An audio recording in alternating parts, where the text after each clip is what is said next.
నమస్తే. ఇన్నాళ్ళు నన్ను సపోర్ట్ చేస్తూ, ఎంకరేజ్ చేస్తూ మీ ప్రేమను నాకు అందిస్తున్న ప్రతి ఒక్కరికి కృతజ్ఞతలు.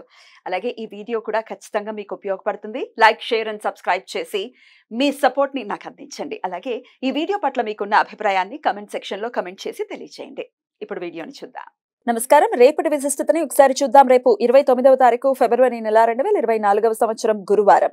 శ్రీ శోభకృత్నామ సంవత్సరం ఉత్తరాయణం శిశిర ఋతువు. రేపు మాఘమాస బహుళపక్ష పంచమి తిథి. ఎల్లుండి ఉదయం 6:21 వరకు తదుపరి షష్ఠి తిథి. చిత్తా నక్షత్రం ఉదయం 10:22 వరకు తదుపరి స్వాతి నక్షత్రం. నక్షత్ర వర్జం సాయంత్రం 4:32 నుండి 6:18 వరకు.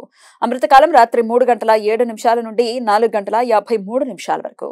హైదరాబాద్ ప్రాంతం వారికి రేపు సూర్యోదయం ఉదయం 6:35 సూర్యాస్తమయం సాయంత్రం 6:22 చంద్రోదయం రాత్రి 10:16 చంద్రాస్తమయం ఉదయం 9:17 అభిజిత్ ముహూర్తం మధ్యాహ్నం 12:05 నుండి 12:52 వరకు. దుర్ముహూర్తం ఉదయం 10:31 నుండి 11:18 వరకు.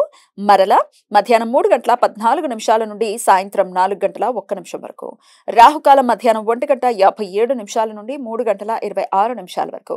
గుళిక కాలం ఉదయం 9:32 నుండి ఉదయం 11 గంటల వరకు. యమగండ కాలం ఉదయం 6:35 నుండి 8:03 వరకు. రేపు గురువారం పంచమి తిథి కలయిక ఉండటం చేత గురు పంచమి యోగం ఏర్పడుతుంది.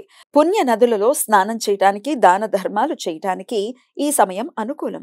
ఈ సమాచారాన్ని మనకందించిన వారు మేడికొండూరు విశ్వనాథ్ ప్రసాద్ గారు. ఆయనకు కృతజ్ఞతలు తెలియజేస్తూ నారాయణ స్మరణతో సమస్త సన్మంగళాని భవంతు. నమస్కారం.